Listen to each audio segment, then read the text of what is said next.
Valentine's Day is almost near. Are you ready? May regalo ka na ba sa iyong pinakamamahal na asawa, anak, jowa o sa iyong pamilya? Habang palapit ng palapit ang araw ng mga puso, mas nagiging excited ang lahat na makatanggap ng iba't ibang uri ng regalo. Ngunit ano ba ang mas practical na regalo ang preferred ngayon? Mapamillennial man yan o trentahin na? Pinulsuhan namin ang publiko sa kung ano ang kanilang preferred gift this Valentine's Day. Bagas?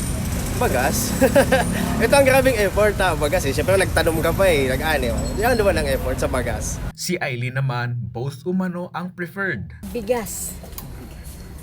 Kasi po, ako lang ay naghahanap buhay niyan.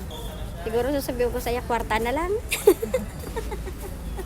Iyo po nga niyang kaipon sa aral daw. Parehong praktikal na panregalo ang pera o bigas dahil sa mahal na mga bilihin ngayon. Ang mahalaga mula sa puso at hindi labag sa kalooban ang pagbibigay ng regalo ngayong araw ng mga puso. Chris Novello, CSN.